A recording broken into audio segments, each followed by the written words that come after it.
Welcome to WOW, the Woman of the Week podcast from Pharma Voice. This episode was made possible by a generous sponsorship from Next Level. For more information, visit nxlevelsolutions.com.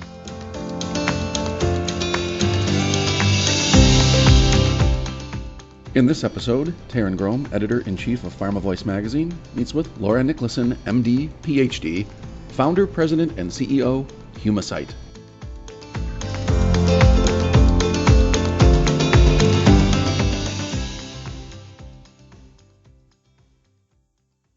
Dr. Niklason, welcome to our WOW podcast program.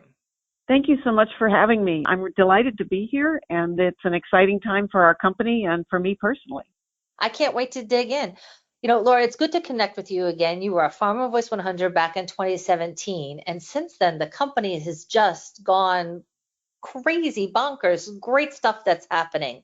For those in our audience who aren't familiar with you, you are a star in the field of regenerative medicine and tissue engineering. So talk to me a little bit about your vision and what led you to found Huma Site back in 2004, and then we'll talk about the exciting stuff that's coming up. You're right. I've been working in the field of regenerative medicine for, about 25 years now. I started working on trying to grow replacement human tissues back when I was still doing my postdoc training at MIT in the mid-90s. And back then, the thought of growing tissues in the laboratory or, in a jar, as people used to say, was really science fiction. We've been fortunate to be able to keep working on the project long enough that I think we're turning it into science fact now. So I had worked on methods to grow replacement human arteries in the 1990s and then into the 2000s. And after working on it for about 10 years in academia, it just became clear that the amount of push, the amount of manpower, the amount of capital that it was going to take to move this, what looked like a good science experiment, into human clinical trials and then ultimately into approval, that the amount of money and capital and time was just going to be too much for an academic lab. And so we spun out the company in late 2004, Huma Site, to do just that. It's exciting. And I love how you referenced it, turning science fiction into science fact. Very exciting. As a layperson, and you touched on it a little bit, could you talk me through the company's technology and what it means for patients? So at Huma Site, we like to believe that we've developed category-defining innovation. Our innovation uses normal human cells that we obtain from human tissues, but that we've used to form a cell bank. And the cells from that cell bank are used in our manufacturing process to make replacement human tissues for patients. Right now, our approach uses banked cells and grows them in bioreactors. And the size and the shape of the bioreactor dictates the size and the shape of the tissue that we grow. So, for example, we can grow tubular tissues in different diameters and lengths, but ultimately we believe we can also grow flat tissues and tissues of all sorts of different shapes. Importantly, the tissues that we grow are mechanically very strong, and so they function with the mechanical properties that are similar to our native blood vessels or skin or tendons or whatever. But also, just as importantly, our biomanufacturing process means that the tissues that we grow are also universally implantable. So these tissues can be implanted into any patient. And in the more than 450 patients now who have been implanted with our vessels, we've seen no instance of clinical rejection. Fascinating. So at what stage are you? Would you consider yourself in a phase 2, phase 3? How close are you to making this possible for patients across the board, this technology? Yeah, so Huma Site's human acellular vessels, or HAVs, are not yet approved for use in any country, but we are in phase 3 trials in 2 indications, and using our vessels as implants for patients who need blood vessels for hemodialysis. These are patients who have kidney failure. We're also in a phase 3 trial in patients who have injuries to their blood vessels, like from car accidents or from gunshot wounds. And we're studying the utility of our vessels to repair those injuries in those patients. So we've been in clinical trials now for 8.5 years, but we are not yet approved, but we hope to be approved in the next couple years. Wow, really exciting stuff, and such a need for what you're doing. And I would imagine that these first two areas are just the tip of the iceberg in terms of how the technology can be used going forward.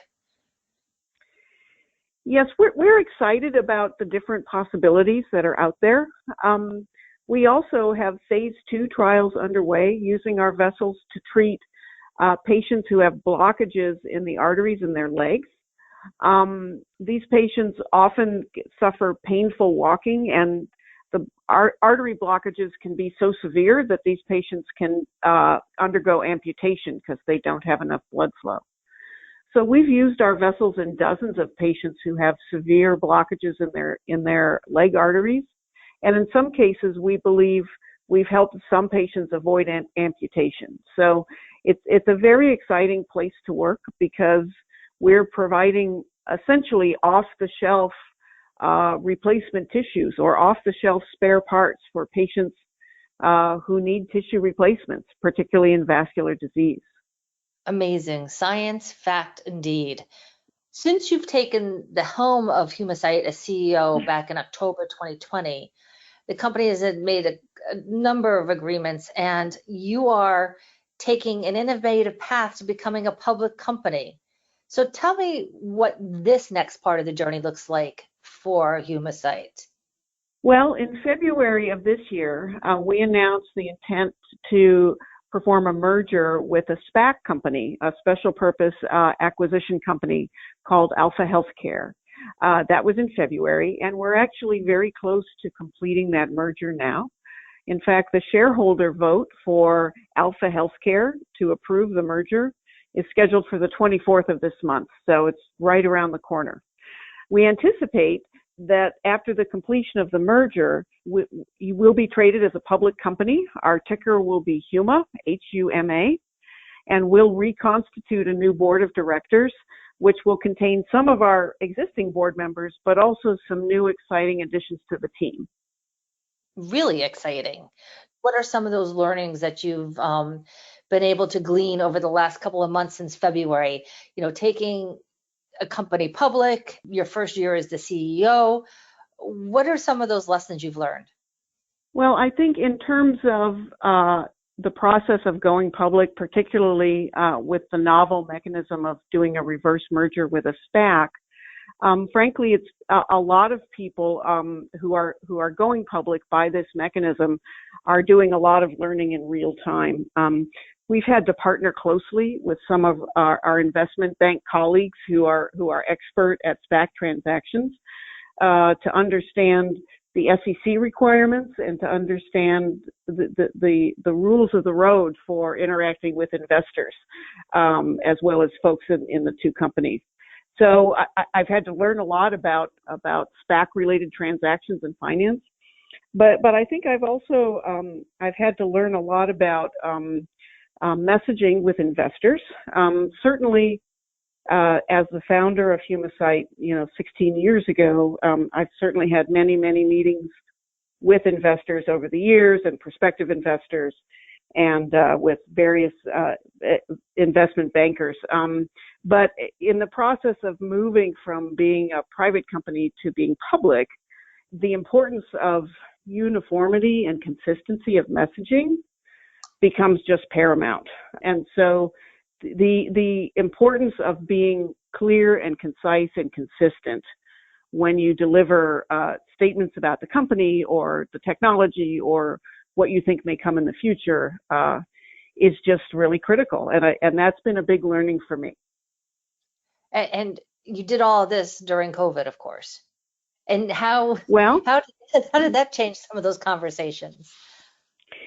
It did. And the great irony, I think, of COVID for the finance world is that As we saw in 2020, there were more IPOs done in the U.S. than at any other year previous, and 2021 is continuing to be an incredibly active IPO market.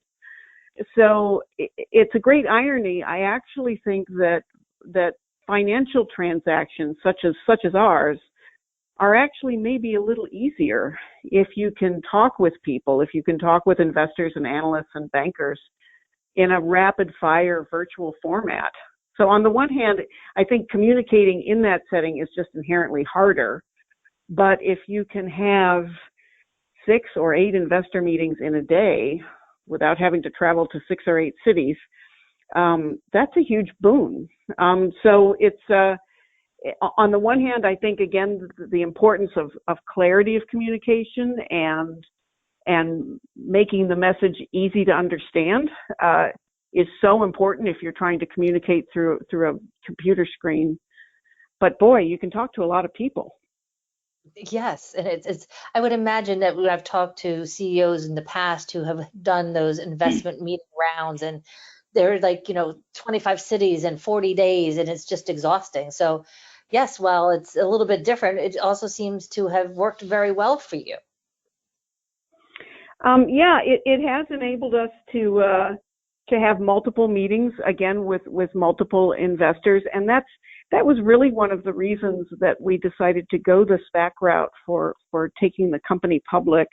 As you may know, as I said, the IPO market in 2020 and 2021 has been very robust, and we had decided to try to take the company public in late 2020, and we were speaking with several banks who were interested in taking us out by a conventional mechanism, by the standard IPO route.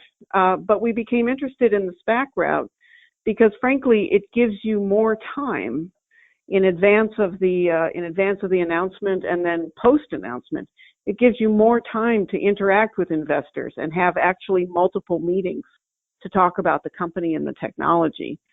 And I found for Humacyte that turned out to be really important because we are really a first-in-class type of technology. And frankly, it's hard to get the whole message across in a standard, 30 or 45-minute investor call. So the ability to stretch it out and have more time and really allow people to dig in, I think was an advantage for us. That's awesome. And thank you so much for explaining the difference between the traditional IPO route and the SPAC route and the advantages it's providing to you as an organization. The business combination is expected, I understand, to provide upwards of $255 million and an expected market cap of over $1 billion. These are big numbers. How are you planning on using these funds as part of your future growth strategy? Well, I think the funds are going to be deployed in a number of ways. First and foremost, we're going to finish out our phase 3 clinical trials, complete the enrollment and the analysis of the data, and then do submissions to the FDA for our biological licensing applications, probably in 2 indications, in the use of our vessels to treat vascular trauma and also using the vessels to help patients who need hemodialysis for kidney failure. But in addition, we're going to use some of these funds to try to advance our pipeline. Humacyte has been very fortunate because we have been privately funded for the last 16 years, and the total funding that we've brought in is just a little bit south of $500 million. And that's allowed us to not just move these main clinical programs forward, but also to start the process of various pipeline opportunities. So, for example, we have right now going on studies where we're using smaller versions of our vessels to do heart bypass in primates. We're also doing a mock-up of pediatric heart surgery and using our vessels to reconstruct pediatric hearts also in primates. And we're looking at developing the use of our vessel as a delivery vehicle to deliver islets to patients with type 1 diabetes. And We're very excited about all of these pipeline opportunities. And so certainly some of the funds, some of the use of proceeds is going to go to advancing those through preclinical stages. Sure, that's exciting stuff. I understand you also entered into a recent commercial partnership for one of your lead programs. With all that you have going on, how do you balance everything between bringing the company forward into this back merger, managing the pipeline, thinking about your employees? It's a lot for on a CEO's desk. How do you manage everything? How do you balance it? That's such a good question. I think I think I'm helped. Not really in balance, but I am. I'm helped by a couple of things. One is that, because I'm the founder of the company and because I've been involved, from the beginning, at least on the technological side, and certainly also on some of the financing and the fundraising side, I was able to sort of hit the ground running when I took the job as CEO. So I didn't have much of a learning curve in terms of how the operation works. So that helps. It's also key, I think, to have, as we say all the time at Humacyte, the right people sitting in the right seats on the bus. And one thing that we've done is we've changed out a couple of people in leadership positions. And also, we've made some moves on the technical staffing side, which have really mostly put people into the right seats on the bus. We've had actually very low turnover at Humacyte. People enjoy working here and they kind of drink the Kool-Aid, I think. Everybody's excited about the technology and what we can do for patients. We've also grown rapidly. I mean, 6 years ago, we were only 30 people, and now we're 140 or 150. And sometimes when a company grows rapidly, some groups grow too quickly, some groups grow too slowly, some people wind up sitting in the wrong seats on the bus. And so part of making the CEO's job doable is making sure that the right people are sitting in the right seats. And not just one level below you, but even a couple levels below that. Just getting the right people installed can be, just makes your life so much easier. Absolutely. That is tremendous growth and managing that growth. And you started off as a small company and now you really are becoming a billion-dollar organization. And with that comes people change, because the technology is one thing, but it's also that people management part of it. And making sure, as you said, everybody's in the right role and everybody feels comfortable with the changes that are coming their way. And at this pace, they're coming at them pretty fast and furious too. So all of that requires finesse from the CEO. Well, it's my approach to communication, which often works, although I will say sometimes I over communicate, but as I tell people, I'm a big tent kind of girl, and I've learned this from Humacyte, but also frankly from running my academic lab, which I did for many years. If you're trying to do something that's very hard and very new, which is what arguably Humacyte has been doing since the inception. If you're doing something very hard and very new, you almost always benefit if pretty much everyone knows where you're going and why. And what I found is that particularly as organizations grow and as you get more tiers of management, the communication to the rest of the team about where you're going and why can get lost. And when you're in a very fast-paced environment and when things are hard, that can be really damaging. So we work really, really hard to be very communicative with all members of the team. So we have, at the leadership level, at the senior management level, we all meet twice a week in person when possible, and that's absolutely scheduled and nobody misses that. And we also have monthly town halls where we speak to everybody in the company.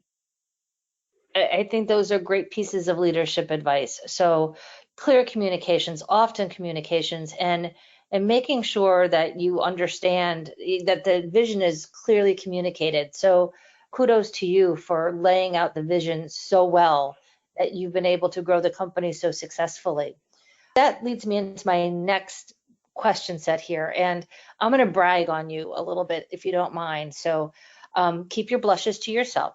But I know from your tremendous contributions to the field. I mean, Time Magazine named your work in identifying the engineering of whole lung tissue that could exchange gas in vivo as one of the top 50 most important inventions in 2010. That's a wow. You've also been inducted into the National Academy of Inventors and Women in Technology Hall of Fame, another wow, and named by Fortune magazine as one of the 34 leaders who are changing healthcare. Wowza. And you have the rare honor of being inducted into both the National Academy of Engineering and the National Academy of Medicine. Tremendous, just tremendous. What do all these accolades mean to you, though? I mean, that's a big body of work. I think a lot of successful people are successful because they never really feel successful. And so they keep running very hard, kind of regardless of what milestones they may hit. And I think I'm probably one of those people, so I don't think I dwell on that stuff very much. I will admit that when I was inducted into the National Academy of Medicine, I did have a feeling like, wow, maybe I've kind of arrived. That was a nice feeling. But I thought, well, gee, maybe people will take me seriously. So it's very much of a, but I think a lot of people who have a lot of sort of material external success do feel like that. They kind of discount those successes in their own heads, and they just keep moving along and trying to do the next thing. And I'm certainly sort of that ilk. So honestly, I don't think about it very much. Well, Dr. Niklason, I will say you have arrived. I think you have more than arrived. So congratulations. And I would expect these are not the last of the honors that you are going to see coming your way. Clearly, you are a role model for other women and women scientists, entrepreneurs, women with vision. What advice do you have for some of us who would like to reach the C-suite that are still, charting our own journeys and our own paths? What have been some of the most helpful things for you? That's always a hard question because I think success looks different for everyone. But I think in general, first of all, attending to the job that you're doing, attending to the job that you have, rather than auditioning for the next job, I think is vital. One of the best ways of getting the next job is doing the job that you have incredibly well. Part of that is obviously being competent at whatever it is you're doing, but another part of it is also maintaining composure and being calm, cool, and collected even when things are stressful. And that's actually one thing that I have to admit I haven't done very well for much of my career. I'm a pretty fiery person, and so I give that advice to other people, but I'm not sure I've always followed it. But particularly for women, I think that the prospect of upset, angry women in the workplace, it doesn't play very well. It doesn't play very well. So doing your job well, being calm, cool, and collected, I think are very important.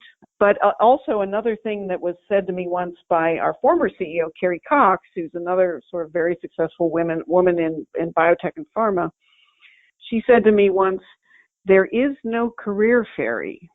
There is no fairy who comes along with a magic wand and says, Shazam, here you go, here's your next role. And that's really true. So I think women doing your job is paramount, but also knowing when to raise your hand and say, I think I deserve the next job, or I would like the next job, or I think I would do great at the next job. And those latter two are probably better ways to approach it. I think you have to do that because men are much more comfortable doing that than women are in general. And there is no career fairy. There's no career fairy. I love that Carrie said that. That's great. And that leads me to one of my next questions is that female mentorship. And I know that Carrie has sat on the board, was on the board of Humacyte, and you also looked to Kathleen Sebelius. Did I say her last name correctly? Sebelius. Yes. Pardon me. Who currently serves on Humacyte's board. So I love the fact that you look at board diversity as well. And so what are some of the other ways, because I know that mentorship is important to you, that you're widening the path for other women. So when somebody once said, you can blaze a path on your own, but that only leaves one person walking behind. We need to widen the path, right? So. Well, since the beginning, there's been a big female contingent in leadership and senior positions at Humacyte, and even in my academic lab, that was also true and still is true. So, for example, our co-founder Juliana Blum is our executive vice president of corporate development, and our chief operating officer, who runs all of our technical and manufacturing efforts, is also a woman, and she joined the company. She was employee number 9 or 10 or something. And so we have actually a number of women in very senior positions and who are climbing in the organization. In some ways, actually, it's been a help in terms of recruitment. So Humacyte is located in the Research Triangle Park area. It's a very vibrant and busily growing biotech environment. And actually, recruiting is hard here. It's gotten a lot harder in the last 5 or 10 years. And frankly, one of the competitive advantages we have is that we are viewed as being a female-friendly company. And so it's actually easier for us to poach very high-quality female talent.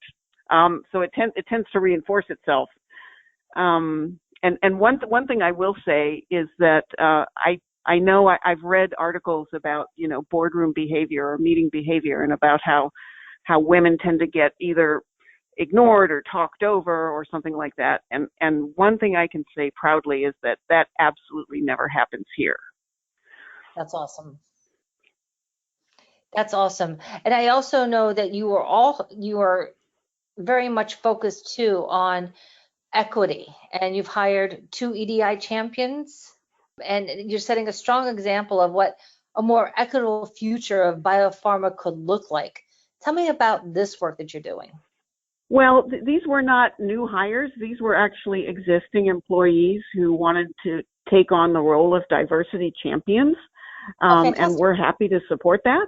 But, from my standpoint, and honestly, I think this has been a lot of the messaging that I've gotten from some of our employees. So our employee makeup actually mirrors the composition of the population of North Carolina in terms of African Americans and Asians and Caucasians. So and men and women, it's actually an almost exact mirror of where we are.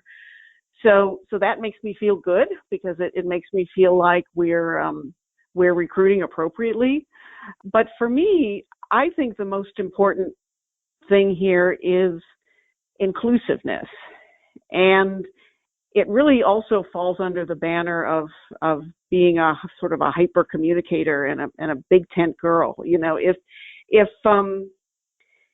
you include everybody at different levels in the company, but also who come from different backgrounds, if you include everybody in what you're trying to do and why you're trying to do it, and if you make them all part of the mission and the solution, to me, I think that's the best for the company, and it's also the best for the individuals. So that's really what I strive for is inclusiveness.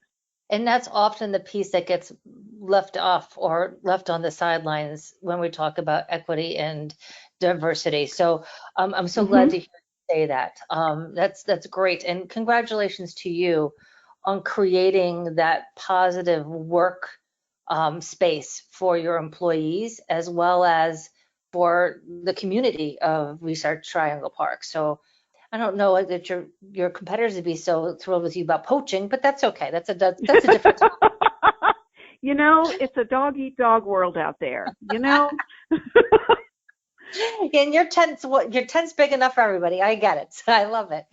On a more serious note, I'd like for you to tell me about an accomplishment or a wow moment that either changed the trajectory of your career or that has left a lasting impression on you. And with all the accolades we just went through, I am going to challenge you to try to pick 1 or 2 that really stand out for you.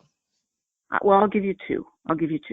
One is when I went to work for Robert Langer at MIT. He's a very famous guy, and he was sort of at the cutting edge of regenerative medicine and tissue engineering in the 80s and 90s. And I went to his lab as a postdoc, actually while I was still a resident at Mass General. And there was some friction at Mass General about whether or not I would be allowed to work at MIT in Dr. Langer's laboratory. And it actually, the friction was bad enough that it went up to the level of the dean. And I actually almost lost my position as a resident at Mass General because I wanted to do research in this man's lab. And it was eventually resolved. But at the time I had decided that even if it cost me my residency, I was going to work in Langer's lab. And so the ability to make that all work and join his lab, I think was really pivotal for what I was able to do since that time. So brave of you to make that decision. You were young in your career. Just that takes a lot of guts. It was very scary. It was nerve-wracking. And eventually, the administration kind of turned around and said, this would be okay. But I was definitely stepping out of the box in a way that they weren't comfortable with. And it was just clear to me that it was the right thing for me to do. But yes, it was a difficult time. But the other thing is actually I have to give thanks to my husband, Brady Dugan. So he funded Humacyte in the early years at a time when nobody else would, and he had the capital in hand, and he just believed in me and in the mission. And there were a lot of small tissue engineering companies that flamed out over the last 10, 15 years, and we were not one of them because he just supported us. And so, clearly we've got a lot of external funding now, but gosh, that wasn't the case 15 years ago. So. This wouldn't have happened without him. Well, what a smart man he was, to marry you and then to fund the company too. So he's got vision, guy. So yes, that's awesome. Oh, Laura, thank you so much. It has been such a delight to speak with you, and I'm so excited for your next step in 2 weeks. Congratulations on this really significant milestone for you and for Humacyte. And I can't wait to see what you all do coming down the pike. And I'll be watching those phase 3 trials. Such important work you're doing. And thank you for being part of our WOW podcast series. Thank you so much. I really enjoyed it. Thank you for listening to this episode of WOW, the Woman of the Week podcast. And thanks to Next Level for making this episode possible. For more information, visit nxlevelsolutions.com. And don't forget to check out our other WOW episodes at pharmavoice.com/wow. This 2021 program is copyrighted by PharmaLinks, LLC.